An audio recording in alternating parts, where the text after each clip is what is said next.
Will people just start coming in? Yeah, I'm going to start broadcasting us now. Okay.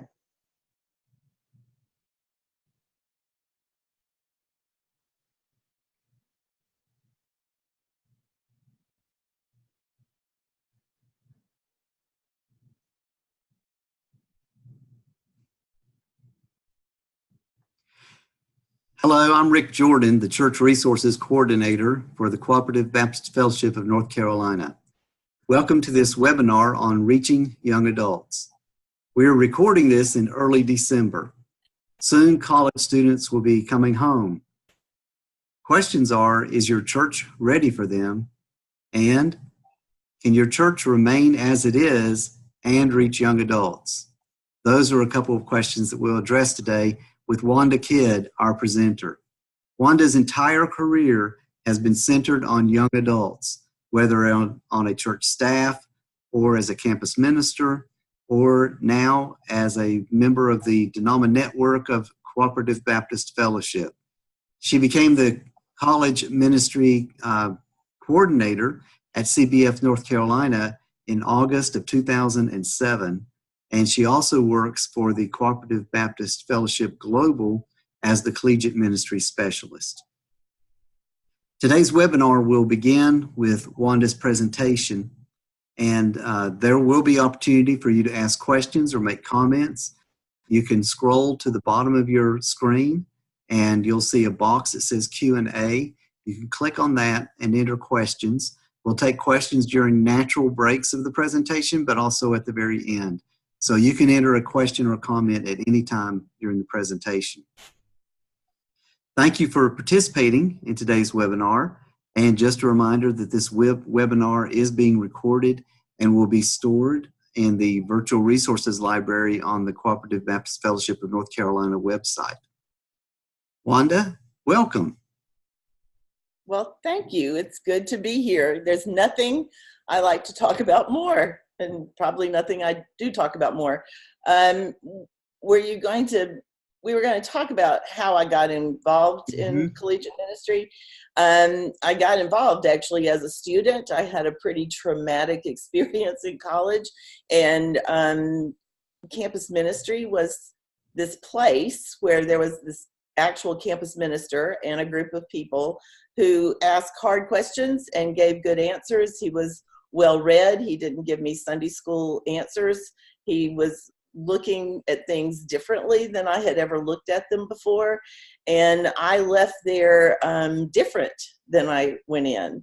And I realized that it shaped the trajectory of what I did from that point on. And I always wanted to be able to offer that opportunity to other young people who came, either they came to college without any religious background, or they came out of churches that just told them one way of looking at the world, or they came with a desire to do something active and never had that opportunity. We all came without knowing what our leadership skills in church were very much. And collegiate ministry as an organization helped define my gifts and my skills and what I could do. And my campus minister would say to me, Joe David Ford, you got gifts. You should do something with them.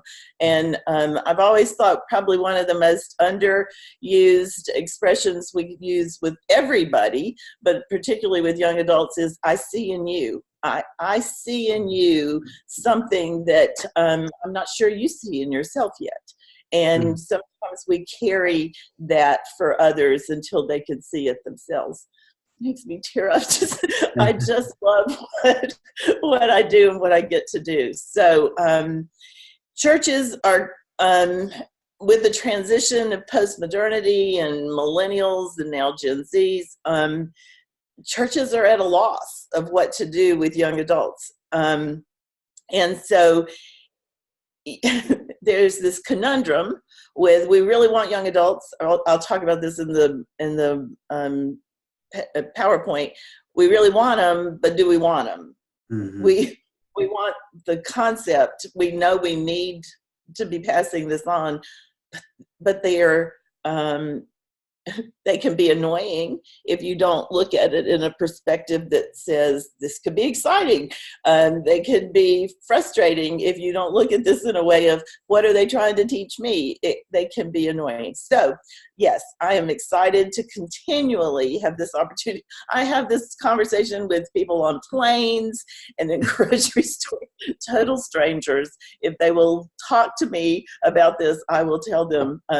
I told you that in Sunday School Sunday, it was my first time being in this Sunday school class, and I said, of course I'm going to see this through the lens of a young adult. And the person said, so after it was over, she came up to me and said, who are you and what do you do? And I thought it must be tattooed on me at this point, but I'm still having to explain to people my constant conversation about this issue. So we've noticed in staff meetings that regardless what the question is, the answer from Wanda always is young adults. So it's, or what are you doing about where are young adults going to be in this conversation? That's right. So, well, we'll start with the obvious things. We're going to go to because it is actually Christmas, and if you don't think about the fact that they're coming home, there is such trauma as well as joy in coming home from college for the family, for the student, and if the church doesn't pay attention to it, it's just one more place that you've closed a hole that they're not going to be able to re-enter. So I'm going to start with the obvious questions. Let me see.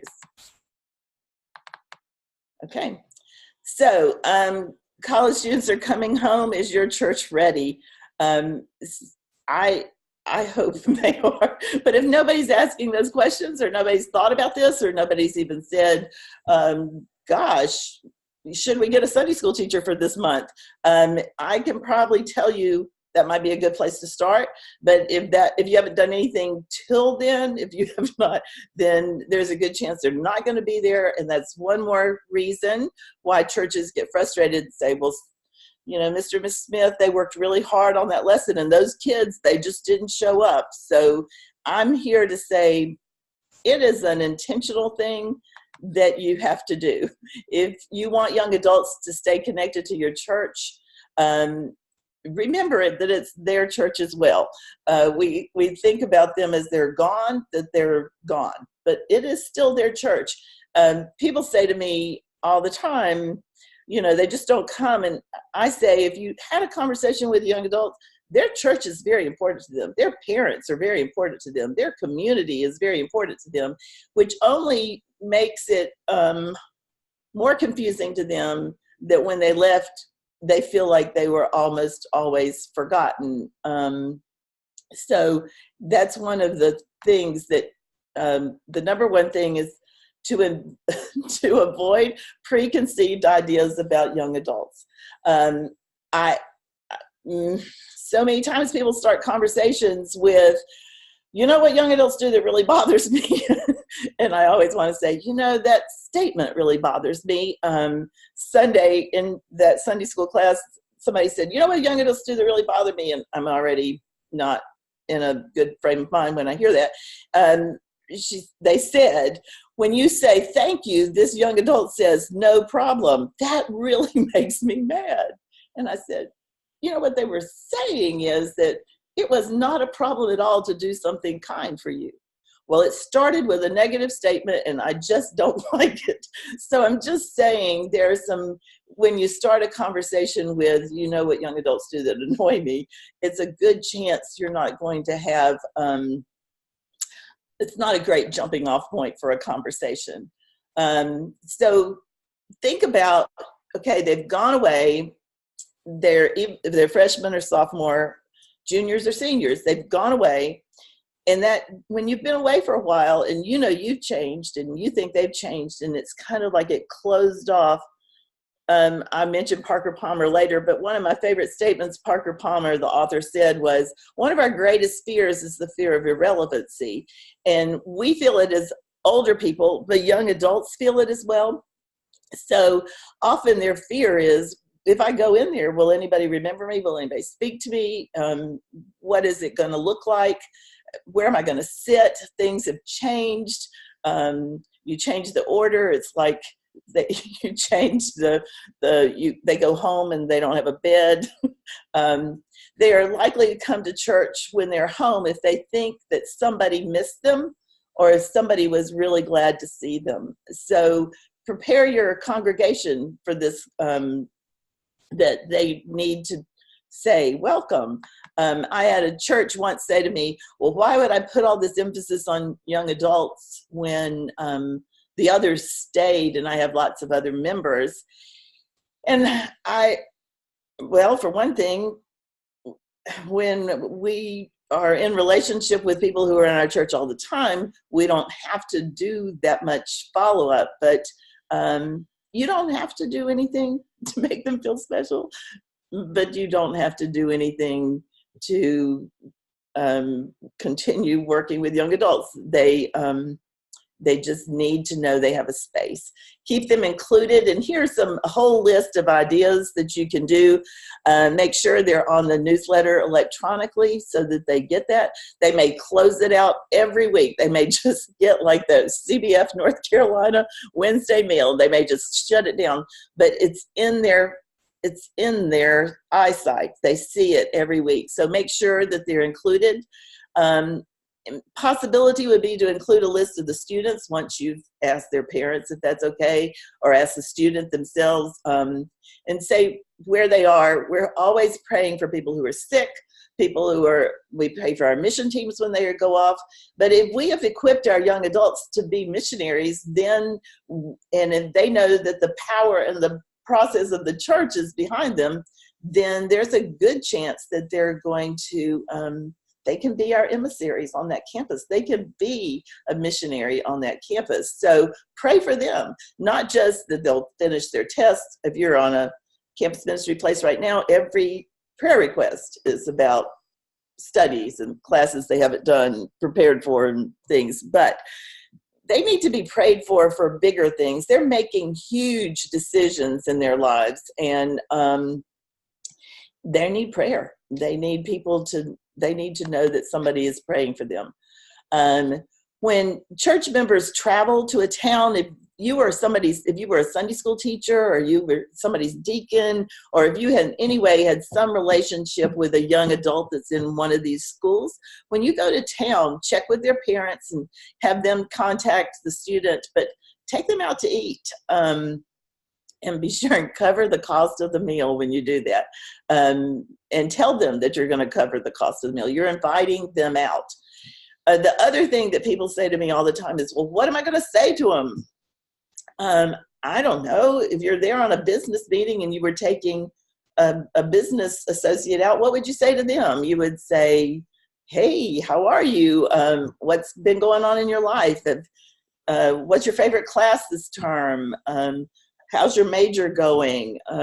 What's dorm residence hall life like? What have you been thinking about lately? I used to do that with my son. When I would take him out, I would just always say, when he was in college, so Stanton, what have you been thinking about lately?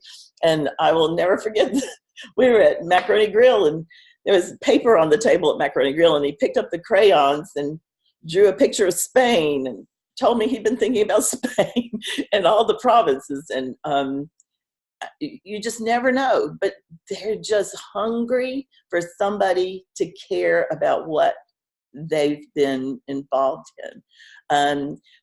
I had a student once that was sitting out in front of the BSU, and she was just so excited. And I said, what are you doing? And she said, I'm waiting to see, senior adult group has come to the mountains for their fall trip, and they called me and asked me if I want to go out to eat dinner with them. And they pulled up in their bus, and she got on, and they went to the steakhouse for supper.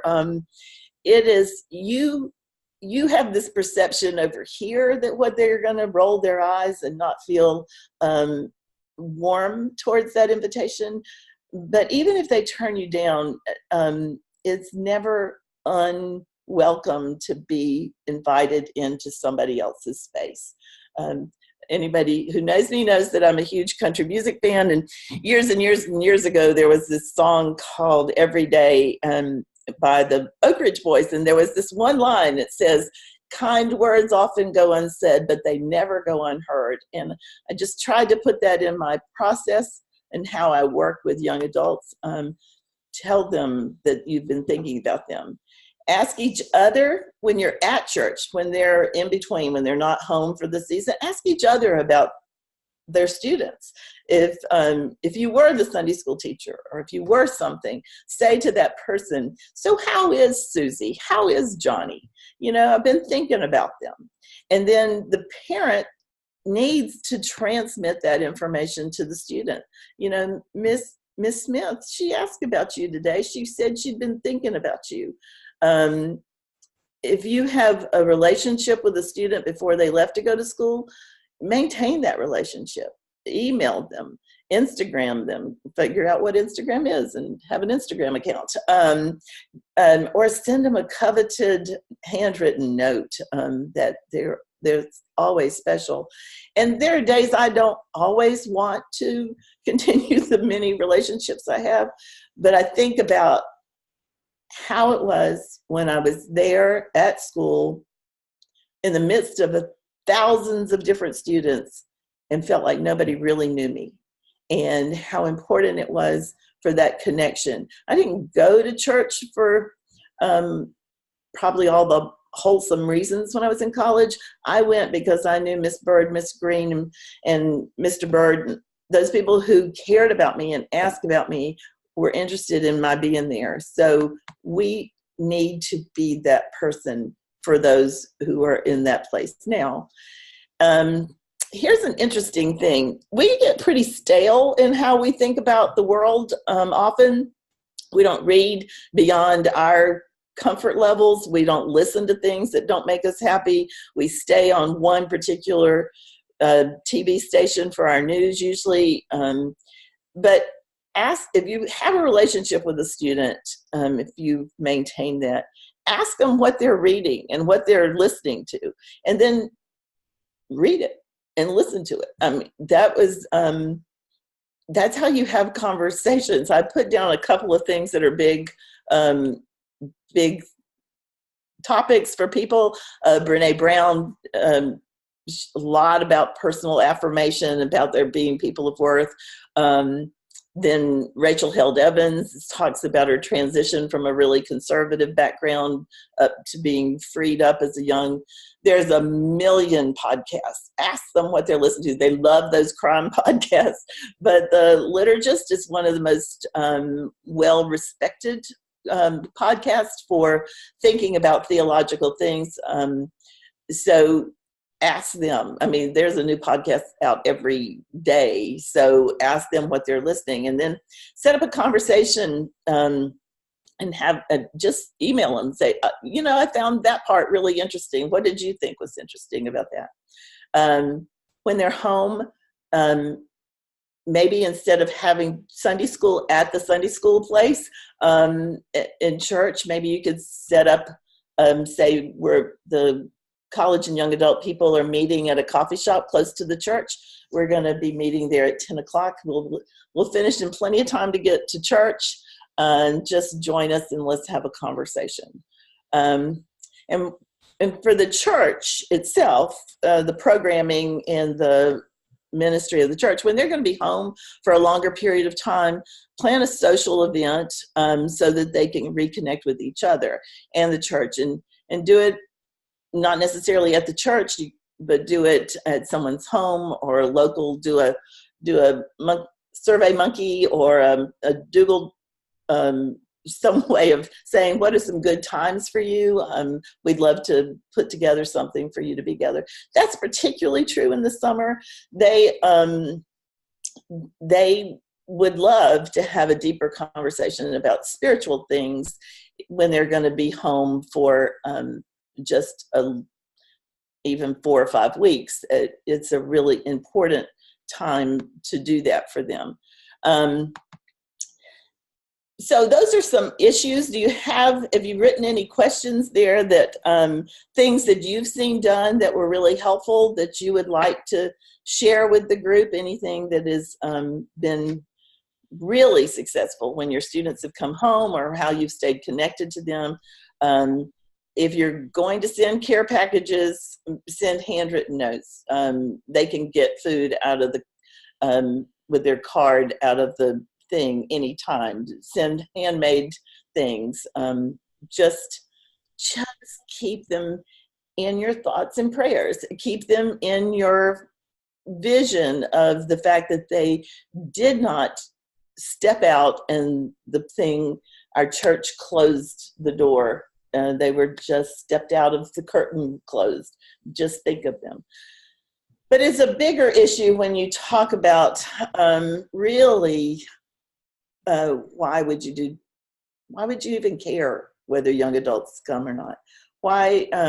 I hear that all the time. I was telling Rick that I was talking to this man who's decided to do a new church plant focusing on young adults because he was on a church staff, and the church staff said they wanted young adults, but they really didn't provide a space for them. They weren't that interested in whether they came or not as people. They wanted them in the pews. I said to a congregation not long ago, not sure you really want young people. I think you want old people who look young, who will do and think the way you think, and that is that's just not the way it is. We created a culture that changed young adults. Our culture has changed. I wrote an article once. You think they're stingy? You think young adults are stingy? Another preconceived idea. Do not underestimate the fact that we have encumbered them with thousands and thousands of dollars with debt to get an education, to get a job that doesn't exist anymore, really. So I didn't graduate from college owing anything. Many of my students will graduate owing between $35,000 and $100,000 worth of debt. That's a mortgage. So you want to know why they don't give money. But they also don't understand about sharing the little. I mean, we don't talk about the widow's mite much anymore. And so there's a lot of things, but you got to answer the why question first, because you can say anything in truth with love to a young person, just like you can anybody else. But if they feel like you have not heard them, you have not seen them, you have not valued them, you have not understood them, you don't appreciate them, and you basically just don't have the energy to love them, then all the things you say to them are just going to be seen as just battering rams to their soul. They're going to not take it with the spirit in which we say that we're going to do that. So there's work that has to be done. Why do churches want young adults? Why would you do these things at all? What do you hope to accomplish by reaching out to young adults in your church and in your community? Who is going to be the voice that keeps those issues before the church? How is it going to become part of the ethos of your church? And when is it important to your church? So you got to ask those questions, and you've got to sit in a group. There has to be a group that gathers with the senior pastor in attendance. This is not something that can be done without the pulpit being an advocate and a voice and a force behind that. So why are we doing this? And there needs to be somebody, not necessarily the pastor, but somebody that I took on that role at CBF to say, well, how is this going to impact young people? How are we going to include them in this process? If we're going to do this fundraiser, how are we going to present this to young adults so they don't feel like it's somebody else's job? How can we find ways that they can connect with this process that might not necessarily include them having to give dollars and cents, but helping them understand that even a small amount of dollars and cents is a good way to start giving.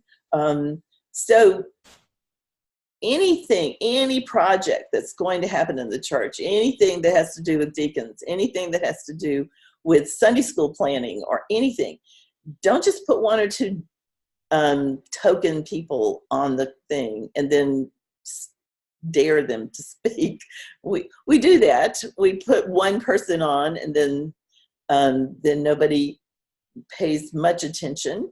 Not that you wouldn't if they spoke, but the thing is said over some sort of message is sent to them is, well, this is how we do it. And I will promise you that every young adult that I know starts every process with, well, why are we doing this at all?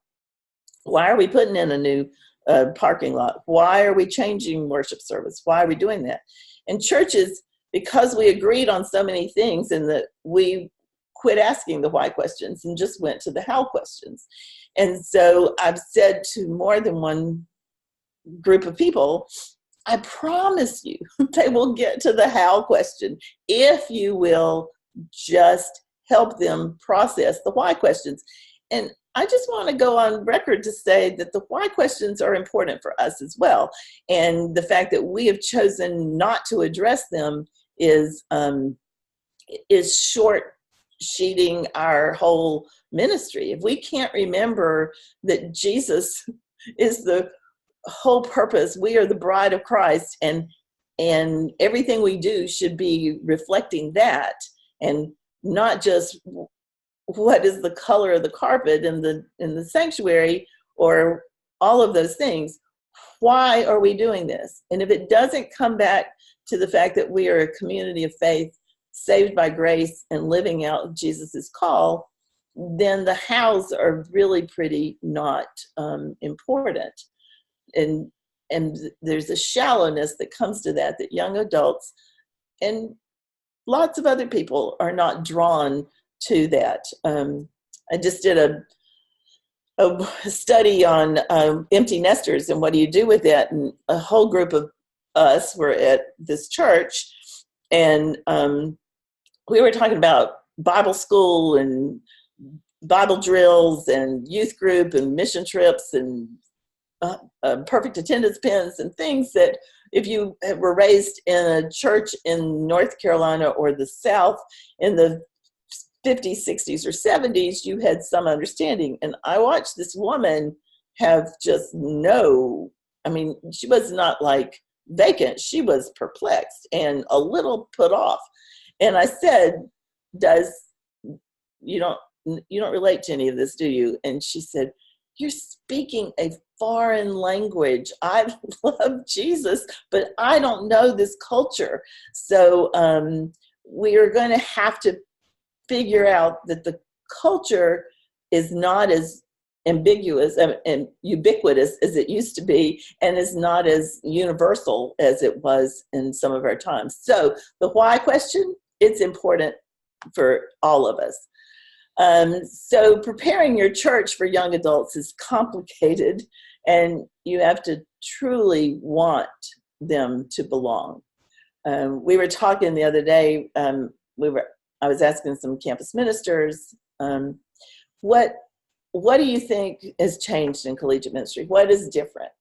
And they said that young adults really want to belong. Well, I'm not sure that's changed. I'm just thinking that they're probably better able to articulate it than we were, or we were so woven into the fabric of our community that that was a given that we belonged. But I think that's really short-sighted if we just help them feel like they belong and then don't engage them. And I said, if you think of belonging as a nest, you can get them all in a nest, but if they're little baby birds and they're in this nest, they're going to starve if somebody doesn't go out and get some stuff and bring it back and feed them, and feed them in little pieces in ways that they can understand. I had a young adult come to my house years ago, and she said, I'm thinking about being a Christian. Could you help me know how that would be?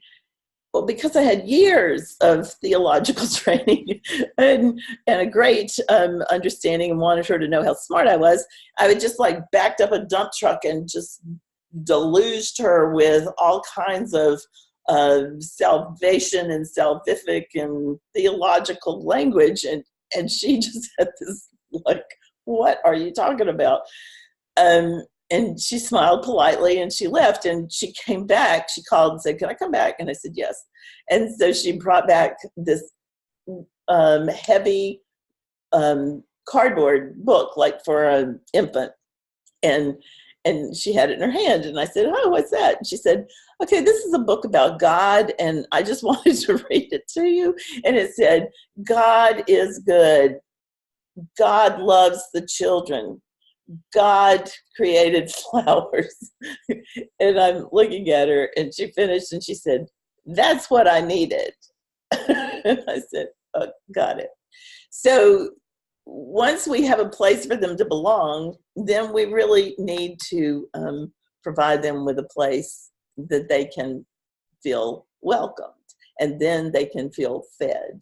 So it must be a place that when they walk in the door, there's no ambiguousness about what they do and who they are, and is somebody welcome. The ushers need to be trained to say, we are really excited that you're here today, and we are, hi. And the pastor has to feel it. The people have to feel it. The people sitting on the pews, I went to a church a couple years ago, and I was sitting in a pew, and this older woman on a walker came up and said, you're in my seat. We have to, because I know church and because I understand the whole system, I apologized and moved. I promise you that a young adult will not come back. They won't feel like that's a place that is somewhere they could belong. So people in the pews need to be taught how to say good morning. If your church is one of those churches that does that, gather, look around and shake hands with everybody, we need to be teaching people to look for those people that nobody's shaking their hands. If they don't want to have their hands shaken, that's good. You can ask that, but we just have to change our ethos that says you are welcomed and we are glad you've come. Every week when I was on campus as a campus minister, we would start with, I'm so glad you came. You had 1,000 other things you could have done tonight rather than come to the Baptist Student Center. Thank you for choosing to be here with us. And I just said that because I believe that. And then I began, when students were doing the introductions, I began to hear them say the same thing. There are lots of other places you could be. Thank you for choosing to be with us. Instead of, why aren't you here? Thank you for coming. The congregation needs to know that actually engaging young adults in church will bring change.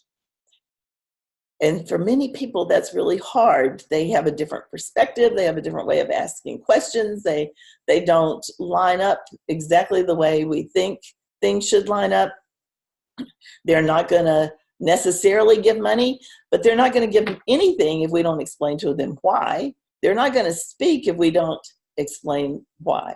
So instead of being mad at them, which this couple in Sunday school was really mad, so I sought this woman out after Sunday school Sunday, and I said, you know what? I found that if I say to a young adult, thank you, that it's no problem. I really like it when somebody says thank you to me. It probably isn't going to change their mind, but when I walk away, I felt like I had been heard. So what I heard from that couple who had grown children was that they didn't feel like they were heard or appreciated. So there's a reciprocity in valuing each other that you just can't line up and say, you know what I don't like about young adults? Because they're lining up here to say, you know what I don't like about the church? They don't appreciate that, they're stuck up, they're hypocritical, all they mean is, I didn't feel valued when I was there. Relationships are what we're talking about, and that is never a one and done thing. It takes patience, and you have to continue to, if that person didn't speak this Sunday, and that they came back, then they came back probably because you spoke to them. Speak to them again.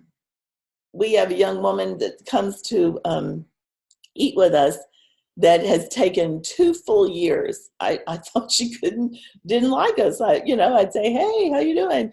And then, but just this year, after all of last year, this year, she chooses to sit with us and worship. And then she goes out to eat, and she's just begun to talk. I said to this young church start person, when I said, how's it going? And he said, well, some Sundays it's between 2, and sometimes we have 28. And I said, well, I would just like to tell you that the Sunday you had 2 was probably your most pivotal Sunday.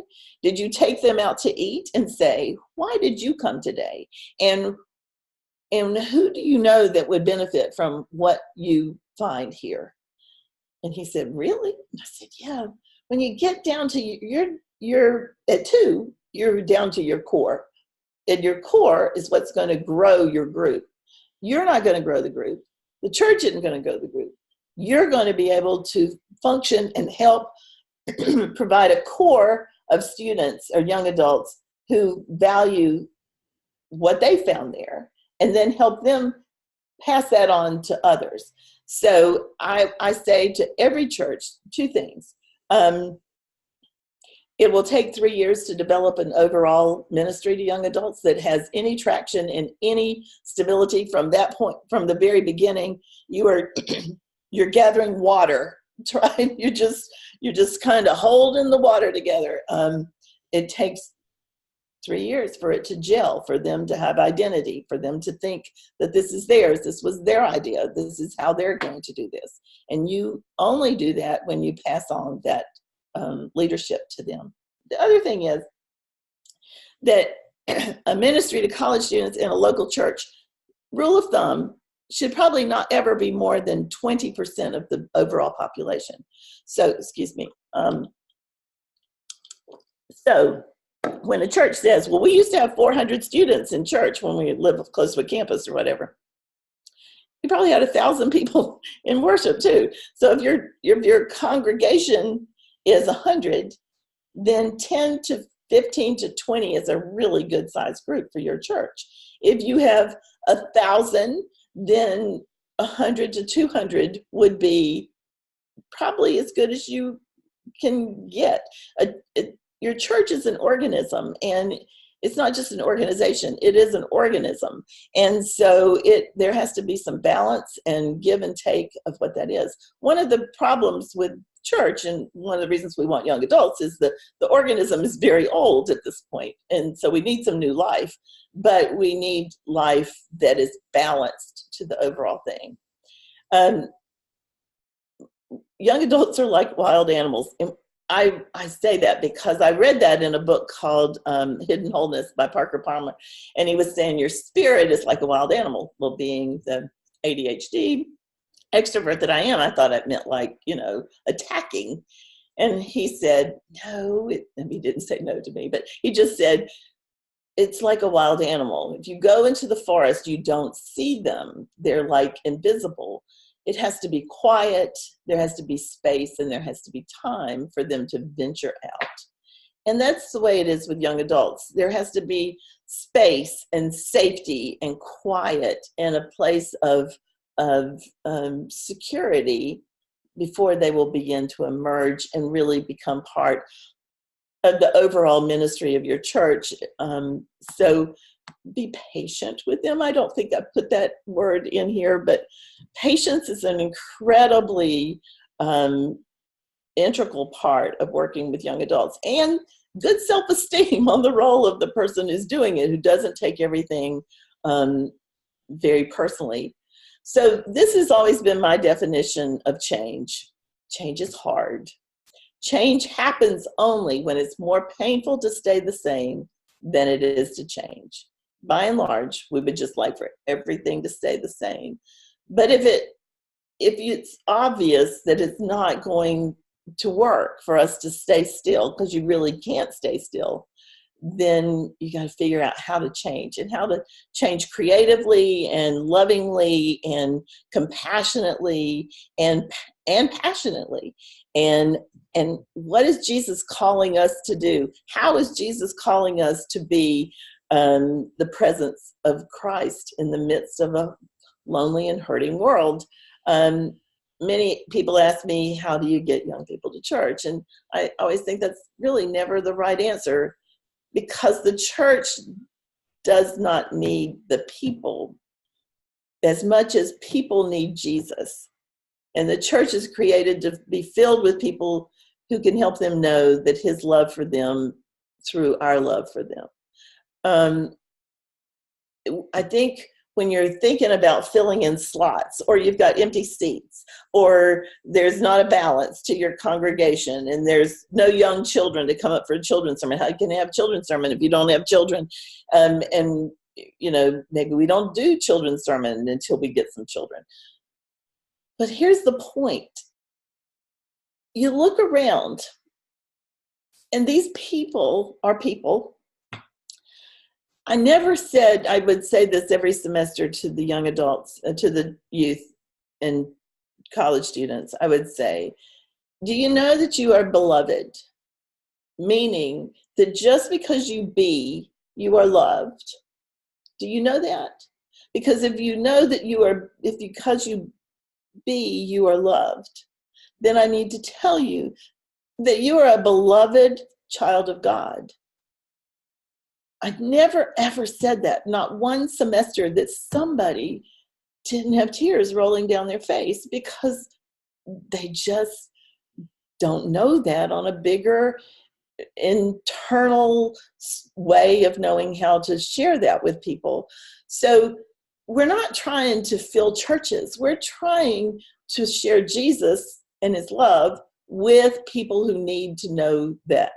And if our calling is to that, to see somebody who is hurting and needs to know that they are a beloved child of God, our churches would be filled if we could authentically and passionately pass that word on to people who don't know that. There are so many songs. There's an old Dixie Chick song out there about, am I the only one who's ever felt this way? And you should just listen to it. She's had hard things happen to her life, and it's put age on her face, and she has no money, and she's out of hope. And then her rhetorical question is, am I the only one who's ever felt this way? I never hear that song that I don't cry, because I just think they are all around us. Those people are all around us, and they need to know that they are valued and precious children of God.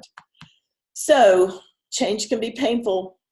If you want young people in your church, there are some things that a church must do to prepare for them.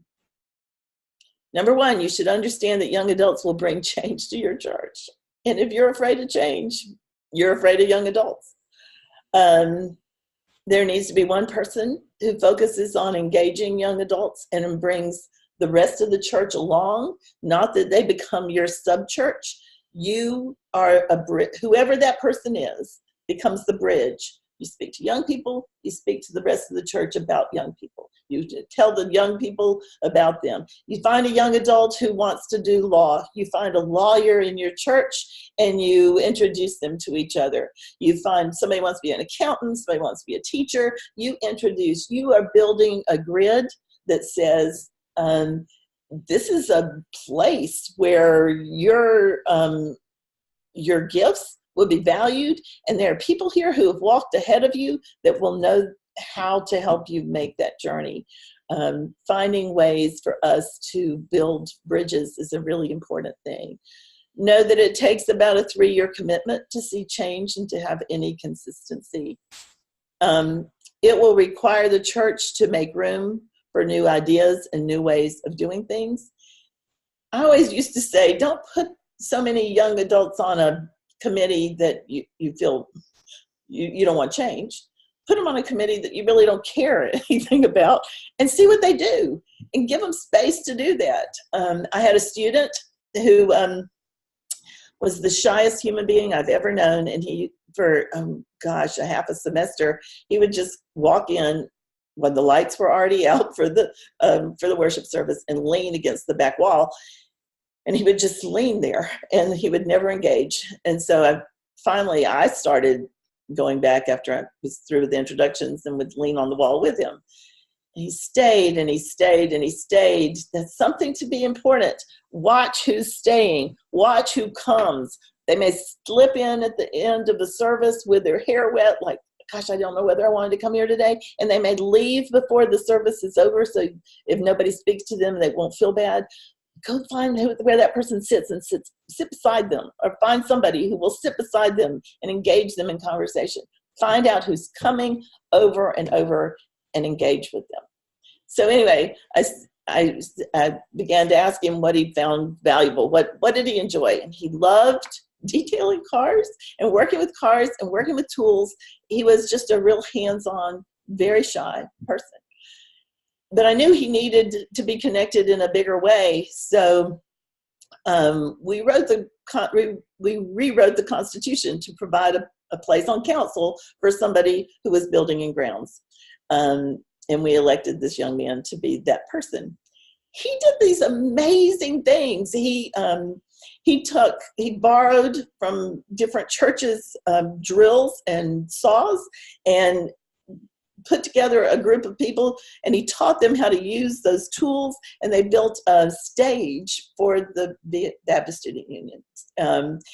And all these girls had never held a tool before. He taught another set of girls. He taught this whole set of girls how to change the oil in their car and how to do those things. Provide a space. They've got ideas. If you're not thinking about it, and they are, give them the space to do that. It will require the church to make room for the new ideas and new way of doing things.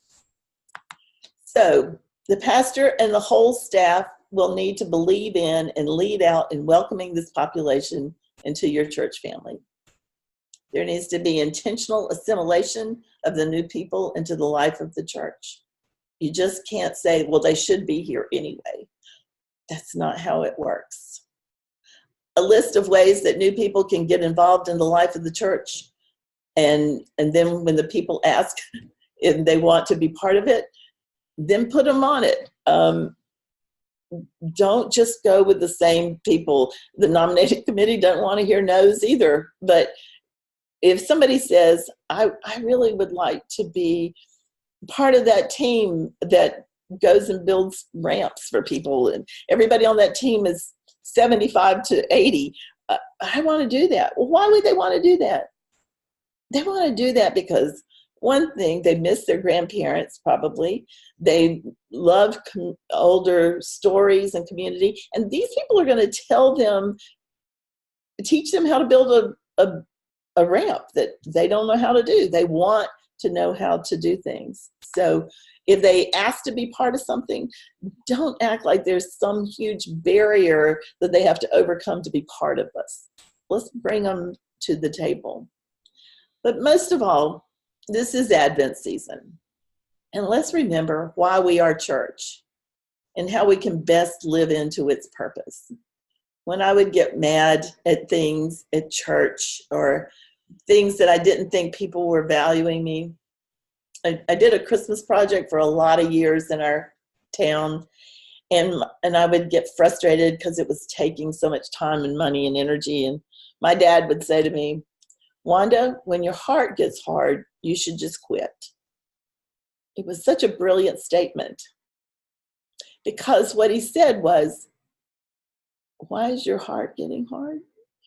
It made me rethink my hardness of heart before I had to think about other people's, how they had hurt my feelings. So why do we need to work with young adults? If your heart is hard, you probably shouldn't invite them in. But then we need to figure out why our heart is hard to these young adults. They are beloved children of God. And when young adults will be drawn to that place that tells them that they have value and purpose and that they can belong and be of value to that calling, they will belong. They'll be back, and they'll show up, and they'll do amazing little things and write you emails and ask you how your day is. There's a reciprocity to loving that we don't have any control over. It will outshine us, outlove us, outgrow us. And I just want to always say, speak to whoever's around you. You have no idea what their day has been like. If they don't make you happy, just remember that they're a beloved child of God. I had a student who now teaches at the high school, and he said, at a high school, and he said to me the other day, Wanda, I can't tell you how many times that I'm being called to the office to speak because this student has been disobedient or not been part of what they should have been doing. And I've been called to be that person's advocate.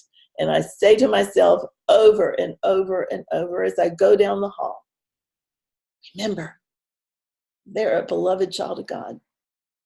They're a beloved child of God. They're a beloved child of God. Thanks be to God. Thank you, Wanda. We don't have any questions yet. I will ask you. I answered it all. Yeah, you took care of it all. But if you are joining us and would like to ask a question, again, you can float your mouse down to the bottom of the screen and you'll see a box that says Q&A, and you can type in a question. One of the things I know I've heard you say is that fear is the greatest barrier to reaching young adults. Can you say some more about that? Like, what are we afraid of? It always comes down to rejection or losing control. It's the two ends of the spectrum. We're afraid they're not going to want us, or we think they're going to want everything we have. So the reality is somewhere in the middle. They want some control and voice in what we say, but they also, where we're afraid they're going to reject us, they're also walking. Just to walk in that door is a huge statement for them to show up to church.